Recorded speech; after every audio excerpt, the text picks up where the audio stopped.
زۆری پێ هەبوو پێشکەشی ملەتەکە بکات. سليم صوراني الكتيبة باقي هذا مؤقت الويربي تجاري جرى تنازلات أتوانست تحليلي دواروج بكا لبير ناچێتەوە بەڕاستی لە خۆشی و ناخۆشی ئێمەدا کاک زۆر بەشدار جارێکی تر ئەبێت شەر ئیدانە بکرێت كم ژیا بەڵام کەڵ ژیا وەکیاوێکی دەستپاک و دەمپاک بوو دلێنە لێن نەیخەلاتی نەدخواست زرار بدە کەس مە چاوە حرەسی کرد ئەو جلگەلمە حرەسی کرد حەش نەحەقیە نەتکردن حەقی قەبیل نەتکرد دامەلا و بەژنواڵاوی گۆتەوە دامەلا پێگۆنۆ فایدەن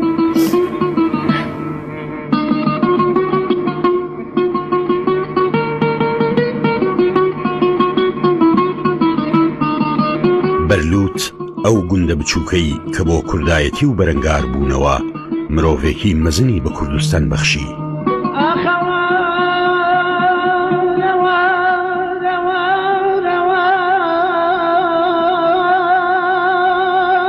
جەوهەر نامێخ سالم ساڵی 1946 لە خانەوادەیەکی دیار و کورتپەروەر لەدایک بووە و ژیانی منداڵی هەر لە بەرلووت بەسەر بردووە.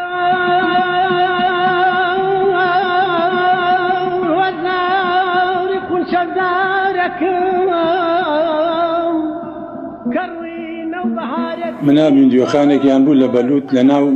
دیەکەیە بوو وەقەویچ خانێک بوو تابت و تا دەرگایەکی گەوریان بۆ کرد دەرگایەکی دار ئیسا لە منتیقەی کفری هەیە و لە کۆیش کاکجەوهەر بەراگەورەی ئێمە بۆ خوای تاالە هەڵی بژاردوو بۆ ئێمە ئاقڵ و ژیر بوو ناومانە شقاردە نییە ناوەکەی وادانەکە یاتیا دەرمانە کرد ئەوەی پشتی هەڵمانەگرت لە ناوڕاست دامانەنا ئەمانە کرد لە سەدرەکەی ئەوشە گڵابەکەی و خۆڵمان تێکەوە ناو خۆڵە یاریمانە کرد. لە سەرەتای پەنجاکان گوندی بەرلووت لەبەر بچووکی و پشت بێخرانەوە قوتابخانەی نەبوو. باب ناردی بۆ شاری خانەقین لەوێ خوێندنی تەواوکە. دار دار دارە دارە دوو دوو داری داری دی دی دوو دوو او او ئی برایەکی بوو کاکە نۆر لە بەغدا بوو ئەوانی لە قولەیاودیەوە بردی بۆ بەغا تقریبا دەور 58 داوانەیە بوو. کاتێک ماڵیان دەچێتە بەغدا و لەوێ دەگیرسێنەوە دووبارە دەچێتەوە خوێندن و لە قوتابخانەی ئیبن الجەوزی قۆناغی سەرەتایی تەواو دەکات و بە نمرەیەکی باش ڕوو لە ناوەندی دەکات و لە ئەلمەئمون قۆناغی ناوەندی تەواو دەکات. لەو کاتەی کە لە ئامادەیی دەبێت و هەست و نستی کاراتر دەبێ دەزانێت کە خێزانەکەی باری داراییان باش نییە. وتی وەڵا ناوم دەرچوە لە ئامادە العاسمە با بچین ئامادە العاسمە ها لەکوێ ها لە مەیدان وەڵا چین ناوی دەرچوو بۆ کاتب تابعە زۆر خێرا بوو لە تابعە لە تایپ وشتیوە. سلام علیک علیکە سەلام وتی برا من ئەمە قاوتی تۆ جەوەریت بەڵە جەوەر نامی قسانمی وتیان بەگوتی بەڵێ وتی بێ وڵاتی تەقدیم مدیرەکەیان کرد ئەوی زۆر یعنی وتیم تۆ شادێ واتە هەیە و ئەمەتە هەیە و چۆن تۆیان کردە دە کاتب تابعە وتی ئەم کاتب تابعە من ئیسا کریامە وەقتیە یعنی هین نییە بڵێ هەر دەوام بکەم لەسەری بەس لە هەمان کاتشە کە ئەو فەرمانبەر بوو بەس ئەواران لە جامعە مستەسەری دەیخوێندش وڵاتی لێنە ڕاتوەکەی دەرچوو 3 دینار وتی دا ئەمە دینارێ بۆ تۆ ئەمە ئەوەڵ ڕاتوێتی مامەسا پیاوەم دیە برادر خۆی بۆ عارەب و هاتێک کەوا لە ئەو دایرە بوو نەوتێتی کاک جۆر وەڵی مەسرفم نییە دینارێکی پێوە 3 ڕبعی داهاتە ئەو ڕبعێکی بۆ خۆی لە هاتۆ لە گیرفانیە. قۆناغی ئامادەیی بە نمرەیەکی زۆر باش تەواو دەکات و لە زانکۆی مستەنسڕیە وەردەگیرێ. گەرچی دەیتوانی بچێتە کۆلیژی ئەندازیاری بەڵام لەبەر هۆگری خۆی دەچێتە کۆلیژی کارگێڕی و ئابووری و لەوێ درێژە بە خوێندن دەدات و هەر لەو کۆلێژە کچێک دەناسێ و پەیوەندی خۆشەویستی لەگەڵ دروست دەکات و زۆر هۆگر دەبن بە یەکتریەوە.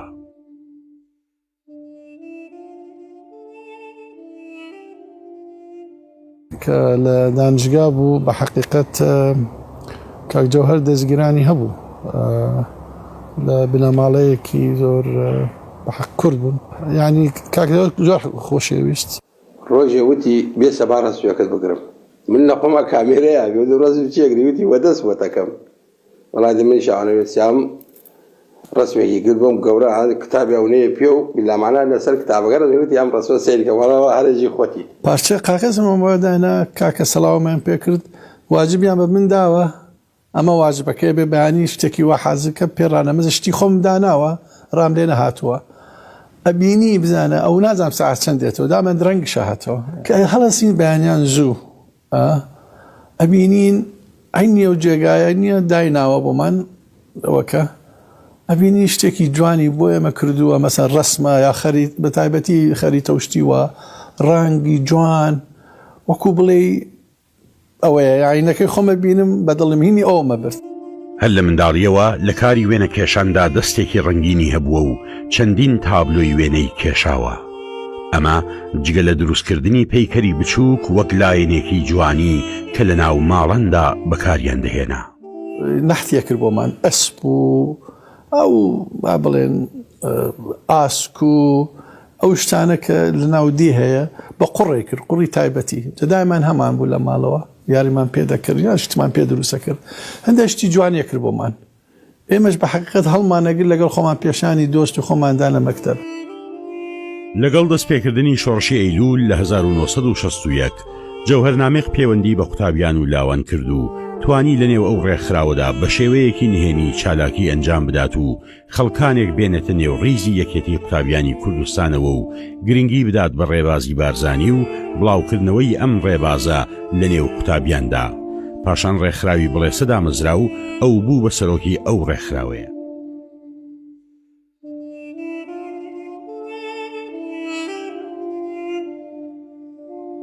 ڕێکخراوی بڵێسە لە مجموعەیەکی بەرادەری باش يعني زیرەک زۆر زیرەک بوون ژنێکی بەرز هەبوو ئەوە سەرپەرشتی تەنزیماتی جامعی مستەنسەلێک و جامعی بەغا زۆر جارش لە ماڵی ئێمە لە بەغدا بووین کۆبوونەوەی گەورە دەبوو هین قوتابیانی هەموو بەشەکانی تر اتحاد طلبەی عێراق بێ یاخود ئەوانەی کە زدی لە شەستەکان مظاهراتی مەزن ئەکرا لە بەغا ئەو یەک لەوانە منەظم بوو لەلایەنی کوردی خەڵکی تریشە بوو ئەو فترێ تەنزیماتی پارتی نهێنی بوو پێش 11 ئازار دەستمان کرد بە ئیشی حیزبایەتی و ئیشی تەنزیمی و ڕێکخرا و پەیوەندی بە تەلەبە و تەبیعی خۆ دەزانێت یعنی ئیشی تەنزیمی حیزبی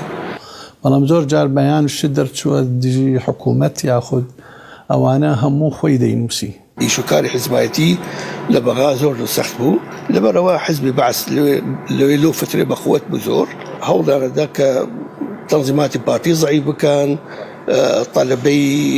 طەلەبەی کورد کەسب بکەن بۆ خۆیان ئیمەش عینی وەخت ئیمەش دەوری تایبەتی خۆمان هەبوو بۆ دژایەتی ئەو شتە هەموو احترامیان ئەگرت حتى نەو عەرەبەکانش کاک جەوەر دەورێکی باڵای هەبوو بۆ ڕێبەردنی تەنزیم خەباتی نەپساوەی شۆڕشی ئەیلول بە ڕێبەرایەتی مستەفا بارزانی و پێشمەرگە گیان لەسەر دەستەکانی لەدەیان داستانی قارەمانانەدا گورزی گەورەیان لە دوژمن وەشاند. ئەمە وای لە حکوومەتی ئەو کاتەی باسیەکان کرد کە لە ڕێگە چارەیەکی گونجاو بگەڕێن چونکە خۆیان لەبەر شاڵاوی هێرشە یەک لە دوای یەکەکانی پێشمەرگە نەدەگرت. ئەوە بوو دوای گفتوگویەکی زۆر لە نێوان شاندەکانی حکوومەت و سەرکردایەتی پارتی گەیشتنە ئەو دەرەنجامەی کە ڕێکەوتنی 11 ئازار واژۆ بکەن و کورد ببێتە هاوبەشی سەرەکی لە عێراق.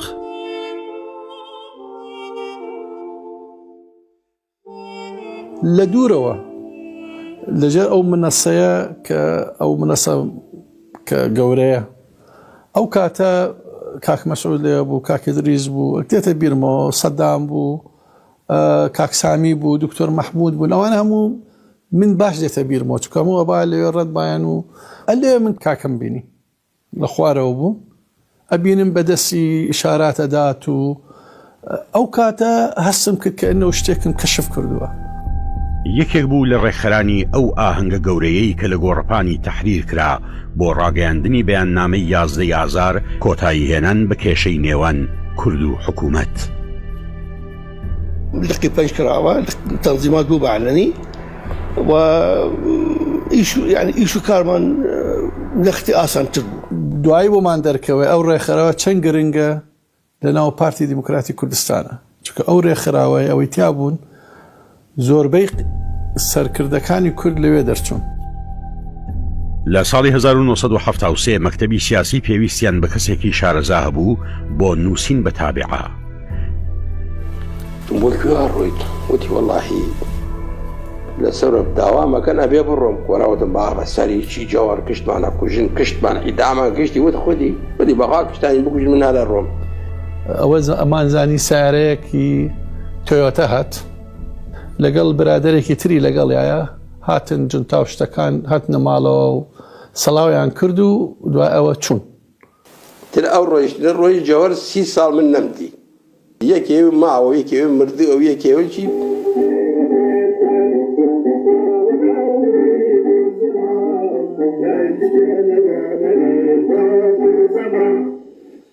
کاک جەوهەر خزمەتێکی زۆر هەبوو بۆ کورد و کوردستان. حکوومەتی بەعس زمانی ئاشتی و پێکەوە ژیانی گۆڕی بۆ زمانی چەک و چەندین جار پیلانی دژ بە بارزانی و بزوتنەوەی ڕزگاری خوازی کووردا بەرپا کرد. دوا پیلانەکانیشی ئەو ڕێکەوتنامەیە بوو کە لە جەزایر واژۆکرا. بەمەش هەموو مافێکی کورد لە عێراقدا سڕایەوە و شۆڕش دووچاری نشستێکی گەورە هاتوو بوون بە دوو بەش. هەندێکیان بەرەو ئێران و ژیانی پەناهەندەیی و هەندێکیش گەڕانەوە شارەکانی کوردستان.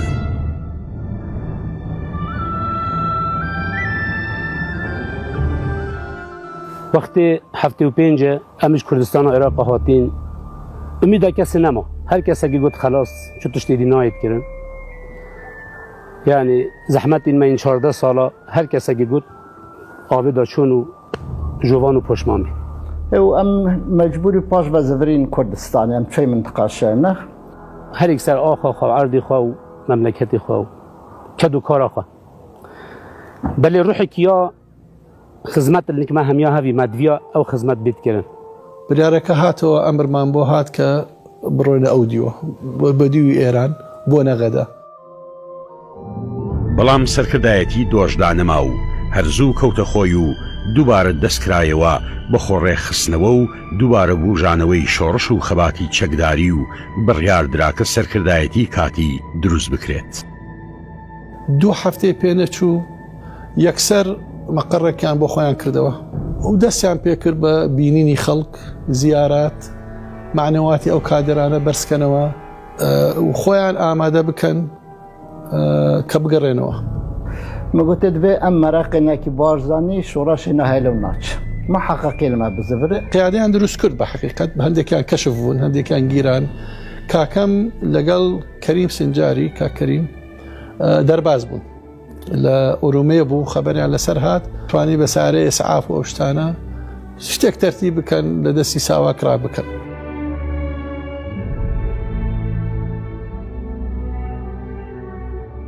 پاشێ ئەز و کاک ئیدریس و کاک مەسعود و فادڵ میرانی ئەم لە ئۆدەیەکی جڤیان لێ درێژمرە گوتن ئەمێ قیادەیەک موقەت چێکرد.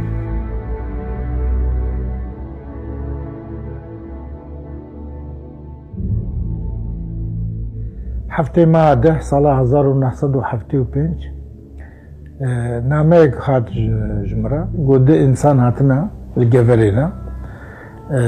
وەرەوا ببە ئەز ڕابووم من هەواڵێکی پارتی دموکراتی کوردستان و تەیارەکشاند و ئەنج گەڤەرێیانی سەرۆک بارزانی تەخۆرتانارێکن وێ دەبێ حەدەفێکی سیاسی و بۆ ڕێژیاندنێ ئەس هەمە عینە ڕۆژ ئەساربی مەم چوو مدیادێ شما بەینە شرنەخ و مدیات تقریبا نزیک 150 کیلومترە رەیە دەم ئەس چۆم ماڵە عەبدولحسێن ئەس چۆمێکێک جەوهەر و کە کەریم دیتن کێک جەوهەروی چاخیشمراوەها گوت ئەم هاتینە ji بووی ئەم جادێ خوا بگهێنین کوردستانê بکاری هێدێ حازریya şoreşek nû bikîne. Min got hûn min nas nakî ez we nas nakîm lê naskirina me ser esasê bawerî û îlhama barzanî ye.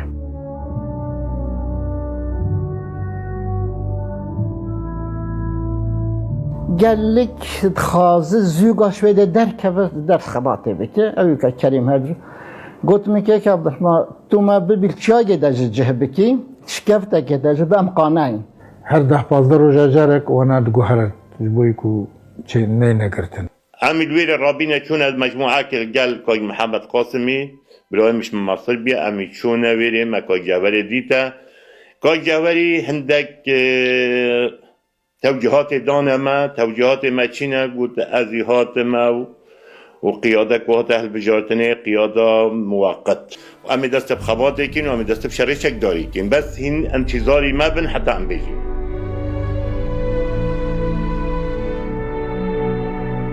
ام شوي مرة كر تاكسي شمارة هات سر الشارع ما هنجلين منطقة الخواكرين بهن هاويين ما ينسختم اتشكرين وقتم سيارة صار نقطين ما ديار بون ميشاخي نقطين اسكر لنا ينا مجي كنترول ليت كنا تدي او بازگهين دولت ما تزاني كل كودنا ام بايار برين سر زبرين ملجرة ما خود جادم تاكسي اخوا صار برين ام هاتين منطقة قلابة ام سردوي دي برين ام شي جعده او گوند گدی ام بچم جرد بجنی نیره او گوند جعده ناچنه کتین پیا ام چینه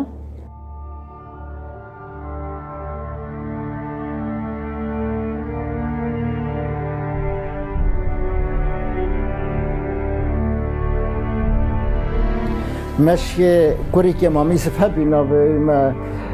ما جرى قد كاني مريكم بيرماني ما كتن شقيك قلت والله بينها استخبارات التركانة بس شو مشوارا قلت مقول بري خو بدني جالي برا خوانا شهتين تخلت كنا ما ببن جهك نزيك ابو انتر وقت ام چوي نزيك ابو انتر هون بيش جرا بيجي بهن سيكا سيهاتين هگر ما كشتن حق كدش خو هون ما بكوجينا كاش جوهر مكتوب جرا نبيسي دادست حجي حميد ريكر ولا ما ديت ابو انتر ومفرزا خو بقرباره خاط هات انه حرمت و رزدگی وقتی و هم یاد دیتن زانین هم نه انسان تدی وکوا گوتینه جام دما چوین بیرمان مدی دنگ پیکد گوت لگش و کوره بارزانیه محقق ابي حق ابو انتر قیمت واد گره مسئولین و اكش و کوره بارزانیه والحسن چونا دست پیکم گهشتین بیرمان مهات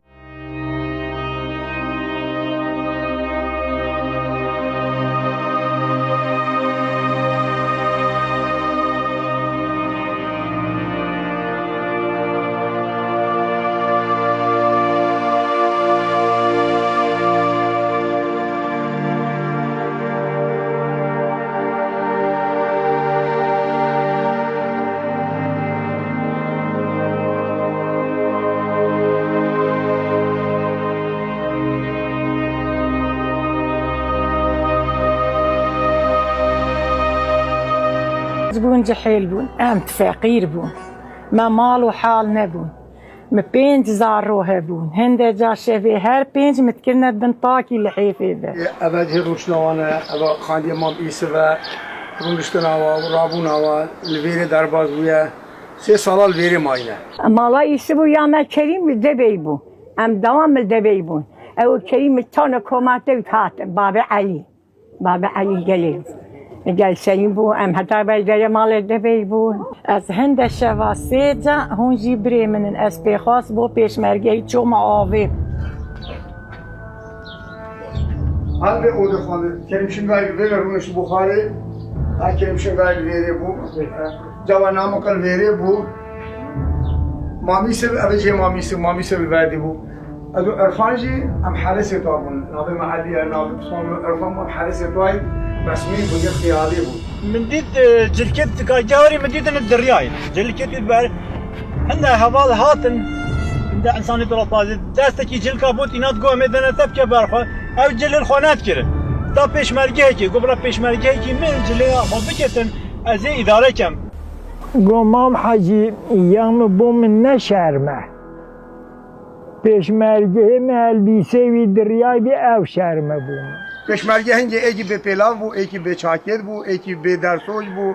ایکی به سلاح بو ایکی به فیشاج بو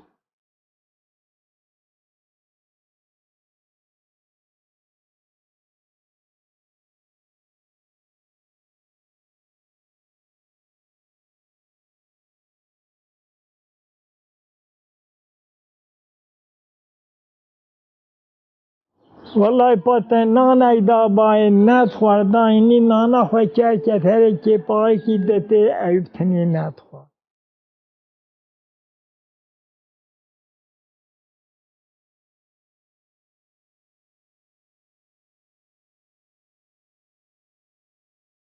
او انسانش عراق ربینا هاتنا جبال بو كرديني هاتنا ايكي كهمية ديتنا وهميش امي تنظيم كرينا وي سردمي دا بس مفارس هاتنا تشكر گله یه ند بو اما انسان چوبانه داد آخرتن بو کربا امکان نبود دابت سر فکرم غازي ملكي قبل ذات كيف دليلا كل مالي أزابي مظلمة تشتكي أزادو أزناني بيز لا بيت كذا سوركات بيزي مقوى يا خشي دي فسيت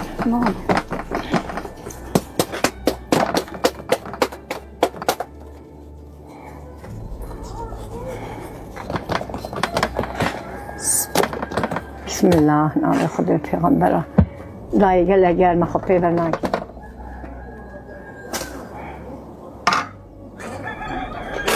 هو دوام کریه دی برفره بویه هەمیشە لە نێوان سەرکردایەتی پارتی و قیادە موقەتەدا نامەگۆڕینەوە هەبوو تا ئەو کاتەی یەکەم بەیان نامە لەلایەن کاک جەوهەر نامێق نووسرایەوە و ناردرا بۆ جەنابی بارزانی و سەرکردایەتی پارتی و لە ناوەڕۆکی بەیان نامەکە ئاگدار کرانەوە حتی به تکثیر مکنه جیامه هبو شعال پارتی و هات بر آوا جزیره از چون او تکثیر امجبوی یازیه بلاو گیم خبر داد که چون او اثر بیم روز گرفت بده چکدار جم خوره را کرد معانی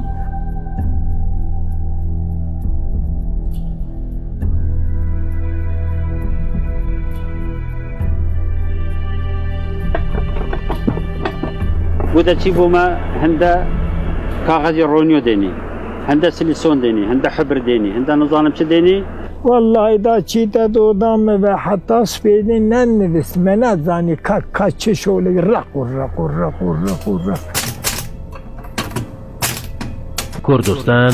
الساحة الحقيقية للنضال.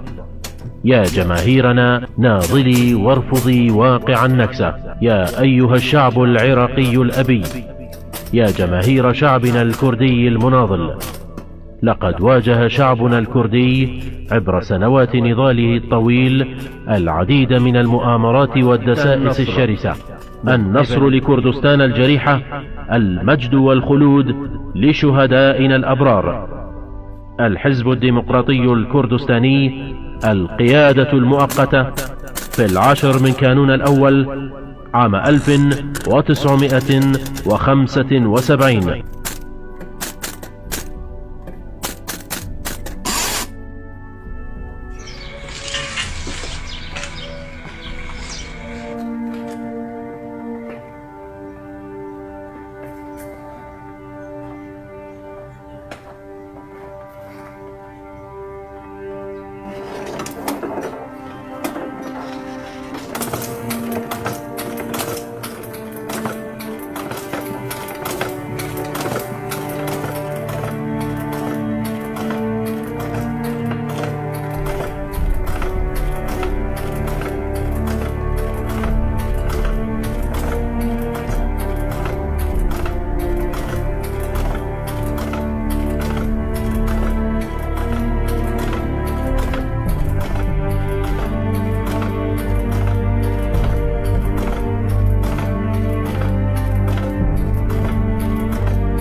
من او بيان اینا محقا حول آبت مدیریا شرطا زاخو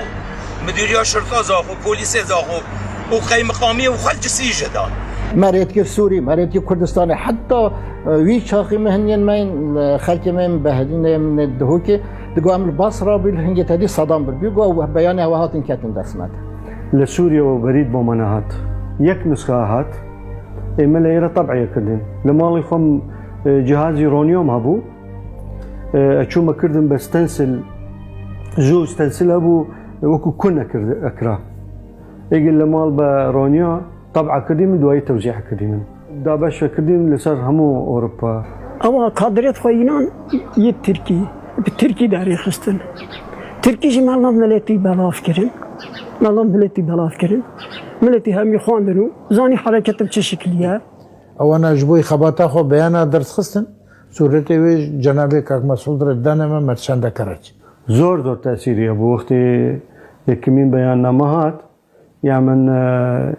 لنزو وكويستانية تو تلفزيون هي بيك دقيقة زانت خبر كان شيء. طبعا بالشرب بيستوشاشي قولاني شريدات بيكروا وجهري كل مليخة محاولة كلين ضربة كل دجمني. يعني حلوة جرميان بوشا سواري بعدين ودرس بشورشة قولانا بيش كابتن خاص كر. خدي ازاتم ارز هستري بم ارزاقی لیکم اینم بود 4 روزا پیشمرگی بود جده 12 13 مالو حاله وگاوه نبود نانی حاضر نبود لوقنته نبود و بس بومه و خوش بود عسكر ما قانون عجر با ما در باز کر با اوج عنوان جیب نام چی ما چه همه در باز کی ما سک همه در باز کین من تراد نزدیک سیما بد اما در باز کین یان مجبور دی قچقیان در باز کین اما این بجا مفرزه که نف شوراشت هات مفرزه که تهات به هستر و هستر جی ات خلق گوندا بین خلق گونداش گل هاریکا بود وی دمیدا اگر یارمەتی کوردەکانی باکوور نەبایە ئەو ئەحزابانە ئەو کاتە لێ بوون بڕواناکەم شۆرشی گوڵان سەرەکەوت مستحیلە شیا شورش ji Kurdistana Bakur تحویل بکته Kurdistana باشور ده و دست بشر چکداری بکت ماوکی زور کرد ده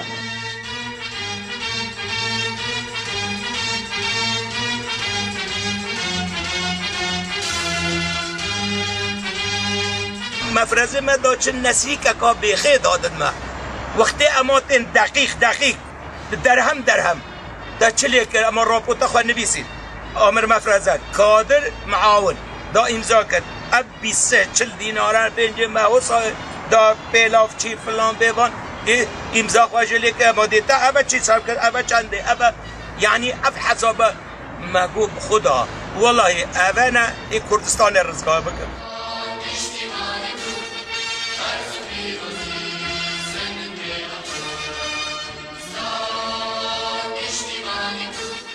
مرنی وکا شوی من بالاوا پیشمرگه هیت کرد مبو آفت بره سربانید بره پشبانی لشه خواشش کنجیت واتششتن متلاویستن ظلامه متچول من ندوری پوستد برن بریدت برن پیشمرگه بود هات و چود دوامه که ظلامه منه مپازه خواه فرود مکنجکت مهن نبود از مهوانات را خودان که مهن مال نبود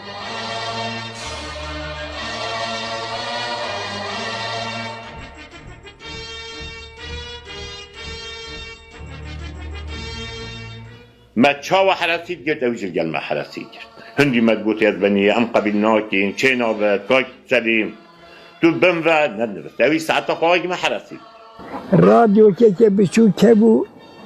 بينا بنكو بتقولي ابد شرا تدينا بن ابد تناني فلان قو ساعتك شفيدا قومتي كارلو بحسي كردات كات قو انان نبم حتى اوسعتي من شمال العراق من جراء انفجار الامم ابتدأوا به كما قتل 4 من المرتزقة العراقيين وقتل 2 منهم في معركة وقعت الأمة الماضية. جروبي قيادة مؤقتة لسر ناوي خم لسر أدريسي خم هاتن من يارمتيان دام بو بوليس و بو مسألة لجوء سياسيان ما خوندن انگلیزی دامم فری زمان انگلیزی دبون دست به که سالانه 80 دا وقت د شخص د کرد یکش باکور یکش باشور ما هفته ناس کرد هر وسا دوستانی ما بردوام کرد کاک جوهر چوب و کورسیک تدریبی دوایی لپوستی ایشی کرد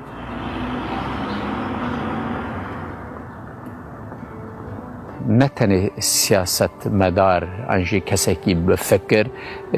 هر وسا وقت انسان سرم گلک بو حسیتی که او دادا مریا وقت حسیتی برا وقت مالباتی مریا و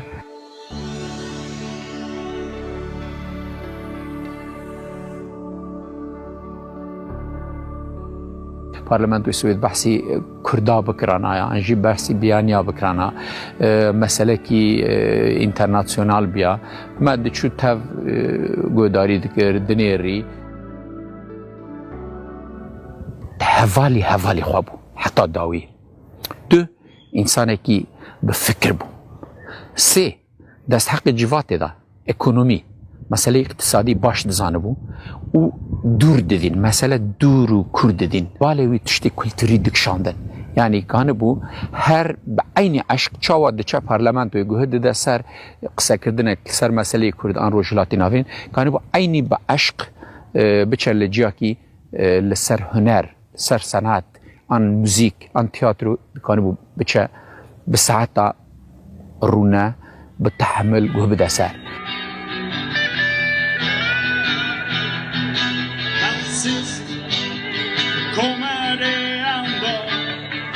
کردستانی بو براستی بو تجارة فرقه کی ندگر کیش کی داره بچی دو کردی یعنی مثلا نه مسئله کرمانجی سورانی آن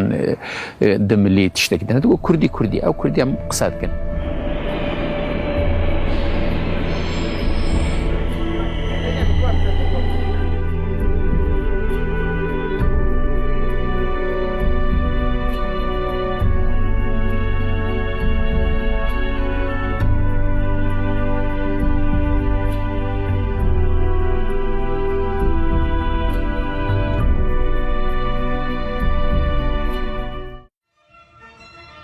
لە ئاداری 1991 ڕاپەڕینە مەزنەکە بەرپا بوو لە ماوەی 2 هەفتەدا سەرجەم شار و شارۆچکەکانی کوردستان بە کەرکووکیشەوە ڕزگار کران و کەوتنە ژێر ڕکێفی کورد هەر لە ئاداری 1991 کۆڕەوە مەزنە ملیۆنیەکە ڕوویدا و بووە هۆی ئەوەی نەتەوە یەکگرتوەکان بڕیاری 688 دەربکات بەمەش هێڵی 36 دانرا و یەکەم هەڵبژاردن لە مێژووی کورد کرا و یەکەم پارلەمان لە مێژووی کورد هەڵبژێردرا و کاک جەوهەر نامێق سالم بوو بە یەکەم سەرۆکی یەکەم پەرلەمان لە مێژووی کوردستاندا. ئەمەش بەرهەمی خەبات و کێفۆشانی گەلی کوردی ستەمدیدەمانە و سووربوونی لەسەر ماڵەوەکان. زۆر بە جورئەت و لێهاتوویەوە سەرۆکایەتی یەکەم پەرلەمانی کوردستانی گرتاسبوو. ومێدمان هەیە وەکو ئەنجومەی نیشتمانی کوردستان بتوانین ئەو ئەرکانەی کە دیاری کراوە و تەحدید کراوە جێبەجێ بکەین بە تایبەتی باری ژیانی ئەو خەڵکە گرنگترینی ئەو یاسا و بڕیارانەی کە پەرلەمان لەو کاتەدا دەری کرد بڕیاردان بوو لەسەر چارەنووس و شێوازی پێگەی سیاسی و چۆنیەتی پێکەوە ژیان لەگەڵ ناوەند کە بە تێگڕای دەنگ فیدراڵیەت پەسەند کرا. المجلس الوطني لكردستان حضوری کاک جەوهەر لە پەرلەمانی کوردستان بڕاستی پشتیوانی بوو پشتگیری بوو بۆ هەمومان ئەوەی لە کەلگە کاک جەوهەر بووین چ وەکو پۆستی ئیداریمانەوی حتا پەرلەمانتەران ئەو کاتە من بە دڵنیاییەوە دەڵێم هەستیان بە خۆشیێکی گەورە دەکرد ئەو کاتە لە پەرلەماندا چونکە پەرلەمان یعنی وا دەهاتە بەرچاو کە بەڕاستی کاریزمایەکی زۆر بەرزی هەبوو.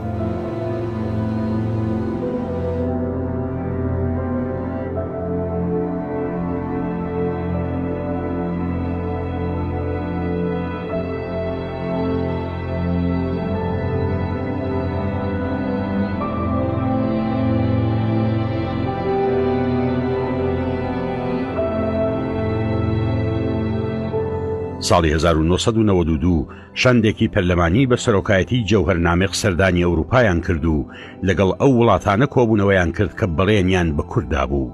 هەروەها پەناهەندە کوردەکانیان بینی و بە سەردانێکی مێژوویی وەسف کرا. کۆبوونەمان کرد لە مەقەری فدراسیۆن یەکێک بەحسی کوردستان بۆمان کردن و چۆن وەزعی اقتصادیان چۆنە و وەزعی کۆمەڵایەتی و لە هەموو بابەتی بەحسەکردن. لە ساڵی 1994 شەڕی نەگریسی ناوخۆیی هەڵگیرسا و چەندین گەنجولاوی کورد بەدەستی کورد کوژران. جەنابی کاک جەوهەر و پەرلەمان بە بەشداری لیستە جیاوازەکان هەڵوێستیان وەرگرت و دژی شەڕی ناوخۆیی وەستانەوە و بەیاننامەیان دەرکرد و بۆ هێورکردنەوەی شەڕ پەرلەمانتاران بەسەر محورەکاندا دابەش بوون. مەدام میتێران کە بە دایکی کورد ناسرا بوو ئاگاداریدا هەموو لایە کە شەڕی ناوخۆ خەتەرێکی گەورەیە لەسەر میلەتی کورد و لەسەر بزوتنەوەی ڕزگاری خواردی گەلی کورد. دەوری کاک جەوهەر حەقیقەت دەورێکی کەس ناتوانین کاکە دەورێکی بارز بوو بۆ پاراستنی بەرلەمان بۆ ڕاگرتنی ڕێزی بەرلەمان.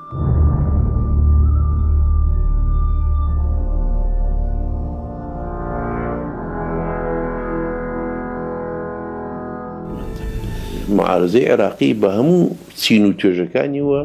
لەوێ ئامادە دەبوون بۆ حەلی شکالاتەکانی کە دروست ئەبوو بۆ تاوتۆکردنی وەزئی بارودۆخی کوردستان بە تایبەتی و عێراق بەگشتی. ئەو پەناگیریە 130 ڕۆژێ بوو کە لە بەرلەمانی کوردستان 59 ئەندامی بەرلەمان بە جیایی لیستی و بیرباوڕەکانیانەوە 130 ڕۆژ لەو بەرلەمانەمانەوە دژی شەڕی ناوخۆ. ئەوەی کورد بە دەستی شەڕی ناوخۆی کوژراوە نازانم ئەگەر کەمتر زیاتر نەبێت لەوەی دژمن پێمان کردووە کەمتر نییە. ئەوە حەقیقەتێکی تاریخیە بۆ کورد پێویستە ئینسان زۆر تاڵە بەڵام پێویستە بڵێت ئینسان وایە. داگیرکردنی پەرلەمان و ئەو گوناهە گەورەی کە دەرحەق بە پەرلەمانی کوردستان کرا لە ڕۆژی 28/3/95 بە شێوەیەکی تر چارەسەر بکرێت بە تایبەتی لەم بارودۆخە ئاڵۆزەی کە ملەتەکەمان تێدەپەڕێ و لە هەموو ڕوویەکەوە جێگای نیگەرانی خەڵکی کوردستانە، جێگای نیگەرانی دۆستانی کوردە.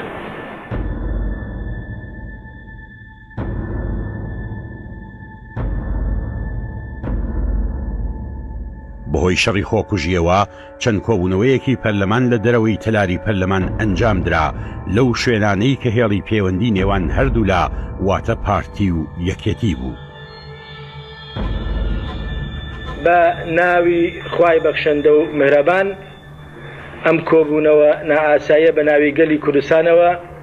لە دێی دارەبەند دەکەینەوە. لە سیویەکی ئابی 1996 دوای ئەوەی شەڕی ناوخۆیی ناسنامەیەکی تری وەرگرت، جەوهەرنامێق بە توندی دژی ئەوە بوو پشت بە دەوڵەتانی داگیرکەری کوردستان ببەستێت بۆ یەکلاییکردنەوەی ئەو شەڕە. بۆیەش دژی هێنانی سوپای ئێران بوو، هەروەهاش زۆر دژی هێنانی سوپای عێراق بوو بۆ هەولێر. ئەو هەڵوێستەشی نەدەشاردەوە. پەرلەمان لەم ماوەی خۆڕێخستنەوەی داتوانی هەموو ئەو گفتارانەی کە لە دەستپێکی پەرلەمانەوە گوتراوە لە چوارچێوەی چەند پەرتووکێکدا کۆبکاتەوە و لە فەوتان ڕزگاریان کات و ڕێچکەیەک دابنێ بۆ نووسینەوەی هەرچی دەگوترێ. 18 مجلد لە حدودی هەر مجلدێک معدل 500 لاپەڕەیە. چی گوتراوە لەم پەرلەمانە تەسبیت کراوە.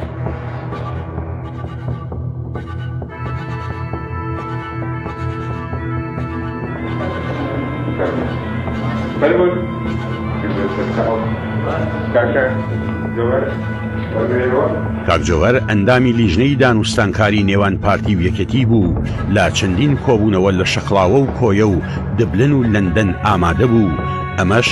ڕێخۆش کرد تا هەردوو لا لە ساڵی 1998 گەیشتنە ڕێککەوتن.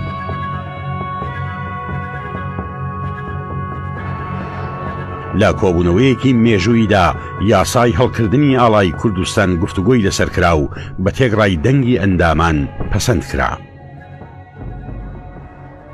لەگەڵ گۆڕانکاریەکاندا ساڵی 1999 کاک جەوهەر لە سەرۆکی پەرلەمانەوە بوو بە سکرتەری مەکتەبی سیاسی پارتی دموکراتی کوردستان و لە پیرمەم دەست بەکار بوو تا ماوەی چەند ساڵێک لەو پۆستە مایەوە.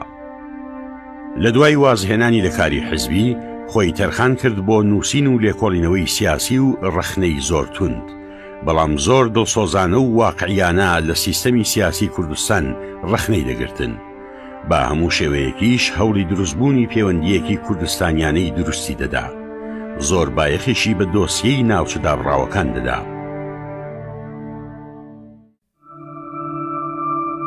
هەمیشە لە نێوان کوردستان و سوێد هامۆشەی دەکرد و کاک جۆهەر وڵاتی سوێدی بە ماڵی دووەم و وڵاتی دووەمی خۆی دەزانی.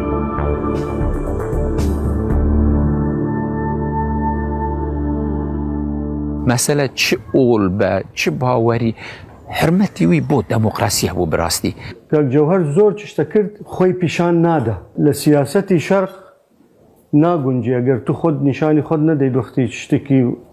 مێژوویەکەیت ئەو ئیشە نامێنی ون دەبێت. خەڵق لەسەری نووسی و لە جەریدا بەحسیە کردوانە ئەو چشتانە دەرچوو ئەگوتن کاک جۆهەر گۆڕا لە ئەم لا چوو بۆ ئەولا نە بە بیر و بڕام نە لێن کاک جۆهەر فکری ڕادیکالی حتى لە ناو پارتیشم بەکار یان تەطبیقی خەڵقەکەی خۆی ئەی ناچی کاک جۆهەر چێت. دوجار ساڵی 2011 کاتێک کە لە کوردستان بوو دووچاری نەخۆشی هات. کوتبی چۆنی دوانە وەڵا کاک حەمید باش نیم. گوتم خێرە، گوت وەڵا تووزی دەستم و ڕووم وانە زەرد و ناوچەوم زەردە. هەر ئەوە بەم گوتمە پێی یەکسەر وەرە کاک جۆهەر ڕەجاڵی دەکەم نەمێنە یەکمین تەیارەوە بگرە و وەرە.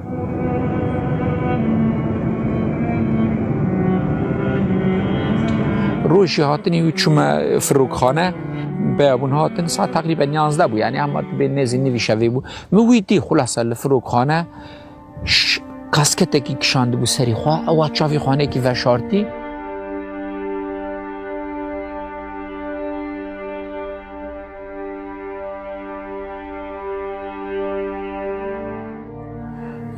ڕۆژی 2 ساعت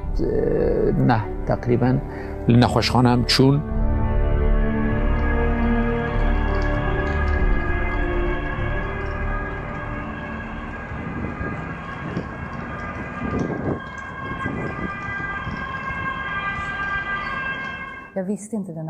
مرۆڤێکی زۆر باش بوو، لەگەڵ برادرانی خۆی دڵسۆز بوو. کاتێک کە سەردانی کوردستانم کرد و ئەم خەڵکە زۆرم بینی کە لە دەوروبەری بوون بۆ پاسەوانیان دەکرد، زانیم کە سیاسەت مەدارێکی دیارە و کاتێکیش کە نەخۆش کەوت من لێرە بە پەیوەندیەکانی خۆم توانیم دکتۆری زۆر باشی بۆ دەستنیشان بکەم. نێزی ئێواری فیلم و تەحلیل و گەلێک تشتەوکردن و گوتن ئەمین نەنە وەرەی بەرنەدا بوو تا ئەو لەحزەیە بڕوای هەبوو بەخۆی.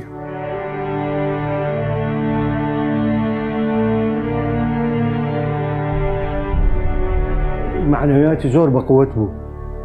يعني قلت مو مشكلة يا معود احنا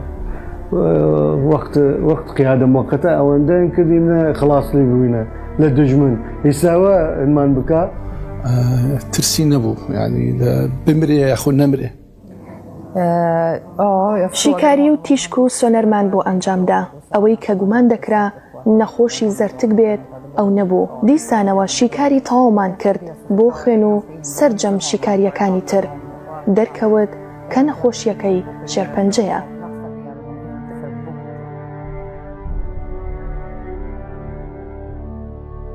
هەر لەو کاتەدا چەندین کەسایەتی دیار بە جیاوازی بیرڕایان سەردانی کاک جەوهەریان کرد. سەرۆک بارزانی بە تەلەفۆن پەیوەندی پێوە کرد و لە حاڵی پرسی و کاک دڵشاد بارزانی ڕاستپارد بۆ ئەوەی هەرچی پێویست بێت بۆ کاک جەوهەر بکرێ.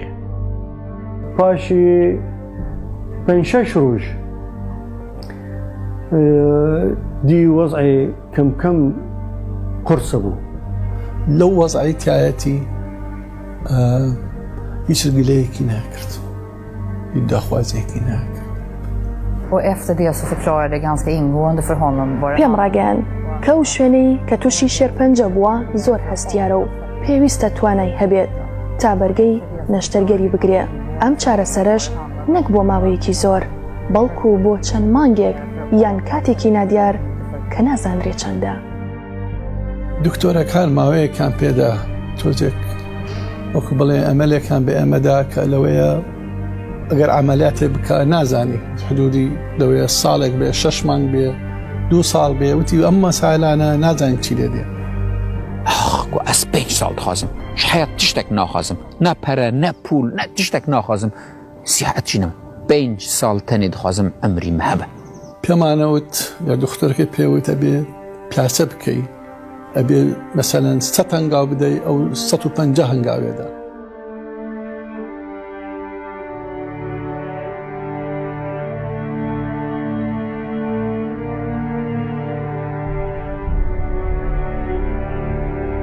وتی ئەبێ بگەڕێیتەوە تۆ تازە لە ئیشی ئەو سەرۆک کۆمار دێت گرنگە تۆ ئەبێ لەوێ بی وەکو سەفیرێک قەت لە بیرم ناچێ وتم کاکە مشکلە نییە وتی نە ئەبێ بڕێتەوە. منیش وتم باشە من ئەڕۆم بەڵام ڕۆژی نۆرۆز 21 بوو 22 مانگ لەلاتم.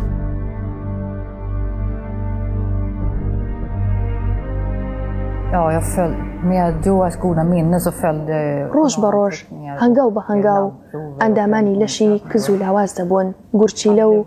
جگەر و دڵی تەواو لاواز ببوون تا ئاسێکی زۆر کە ئێمە هیچ ئومێدێکمان نەمابوو. Hans lungor slutade fungera.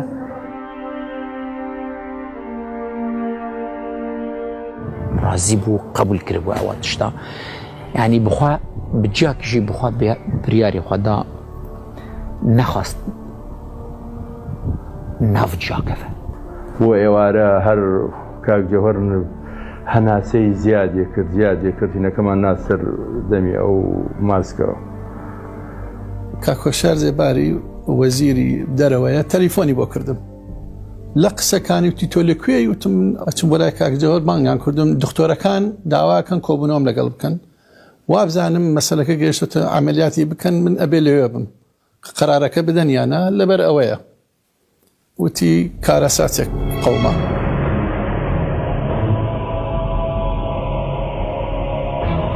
تابێ کوردناک گۆری بگوەرسێ ڕۆژێکی زۆر ناخۆش بوو.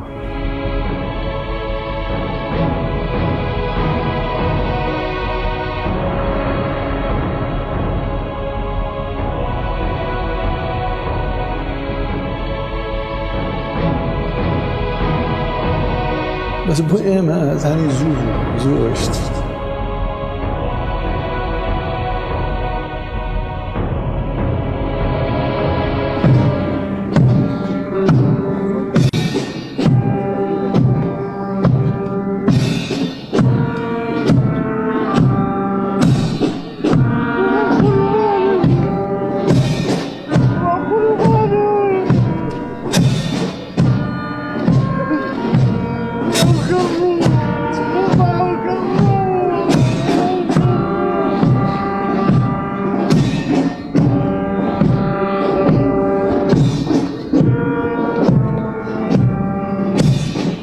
ئەمڕۆ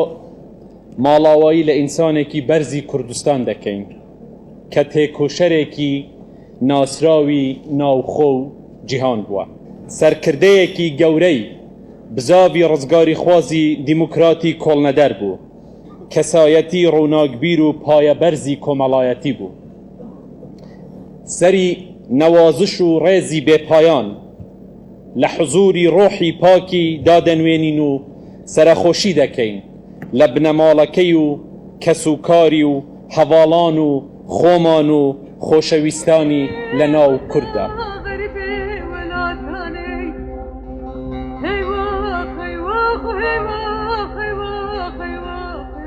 ماڵ ئاوا سەرۆک پەرلەمان پێشمەرگەی ڕێیمان و نەمان ماڵ ئاوا ئەی گلێنەی چاو ماڵ ئاوا دۆستی دڵشکاو بەناوی خوا بەناوی گەل شعر بە ئێمەی داوە هەل تا بیخەینە دەنگدانەوە بە چاوی پڕ گریانەوە سەرکردەیەکی وەک جەوهەر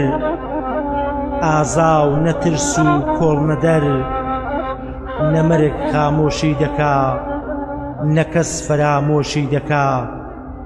ناوی ئەو تا سەر دەمێنێ چێ لەگەڵا دەست هەڵێنێ